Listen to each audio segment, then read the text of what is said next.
المرسلين أما بعد فأعوذ بالله من الشيطان الرجيم بسم الله الرحمن الرحيم وما أرسلناك إلا مبشرا ونذيرا صدق الله العظيم میرا منہ اور سرکار مدینہ کی ثنا خوانی میرا منہ اور سرکار مدینہ کی ثنا خوانی مجھے معلوم ہے اپنے سخن کی تنگ دامانی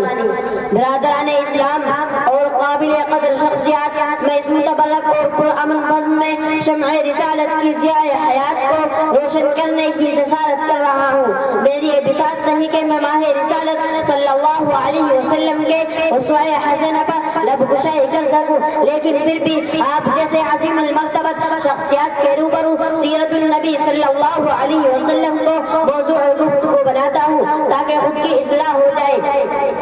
ملت اسلامیہ کے دھڑکتے دلوں بعدد نبی صلی اللہ علیہ وسلم سے قبل پورے جزیرت العرب پر کوئی حکمرانی کرنے کے لیے تیار نہیں تھا اور نہ ہی نظام مکمل تھا اور عدالت و انسانیت امانت و دیانت عصمت و عفت صلاح و تقوی زہد و ورع کا جنازہ نکل چکا تھا شرافت و عزت کی گلیاں مرجھا چکی تھی شرک و ضلالت کی تاریکی ہر سمت نظر آ رہی تھی نفرت و ظلمت و شقاوت اور عداوت کا دور آتا کسی عرد و شاعر نے کیا ہی خوب منظر کشی کی بدی کا زور تھا ہر سو جہالت کی گھٹائے تھی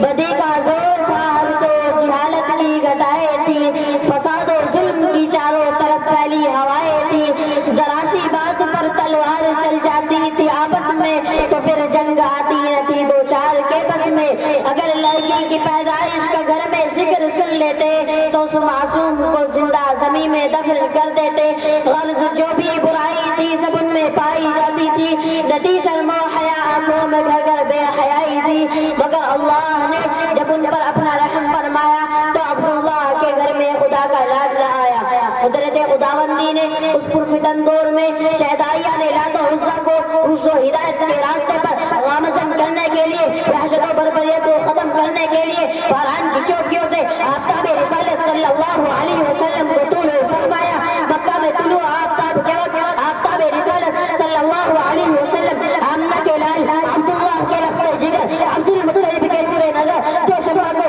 اپنے تمام انوار و برکات کے ساتھ تشریف لاتے ہیں آپ ایسے وقت پیدا ہوئے جسے لیل و نہار دونوں نے فیض حاصل کیا سبحان اللہ ایک عجیب ماحول ہے نور ہی نور نظر آ رہا ہے پورے مکہ میں انوار الہی کا نزول ہو رہا ہے ظلم قدا کفر قدا میں ایک تحلقہ مچکا ہے لادو منات و عزا منہ کے بل گر پڑے گزار ہستی میں ایک عجیب رونق پیدا ہوئی چاروں سمت سے بس ایک ہی آواز سنائی دے رہی ہے ایک والا آ گیا ایک والا آ گیا وہ آ گئے تو آ گیا دنیا میں انقلاب وہ آ گئے تو آ گیا دنیا میں انقلاب اجڑا ہوا چمنتا گلستہ کر گئے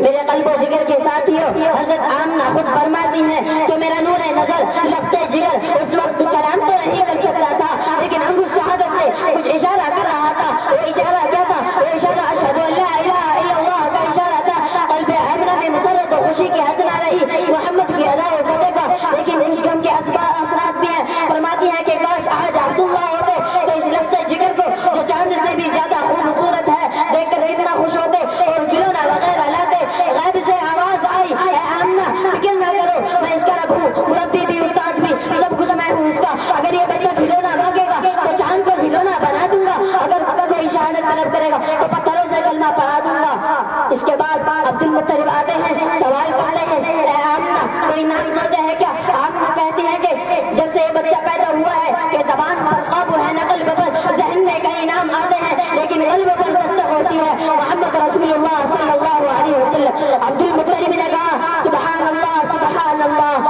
اے آمنہ میں نے اس نام کو اور اس نام کے بچے کو پورے جزیرت العرب میں نہ دیکھا اور نہ سنا آمنہ کہتی ہے کہ آپ نے نہیں سنا ہوگا اس جیسا بچہ پورے جزیرت العرب ہی کا پوری دنیا میں موجود نہ ہوگا یہ وہ بچہ ہے جس کی تعریف خود رب کائنات کرتے ہیں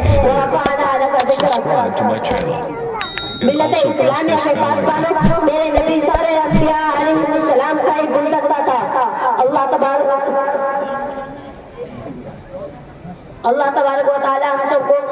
حیات طیبہ کو نبونا بنا کر اس پر زندگی گزارنے کی توفیق عطا فرمائے آمین وآخر دعوانا الحمدللہ رب العالمین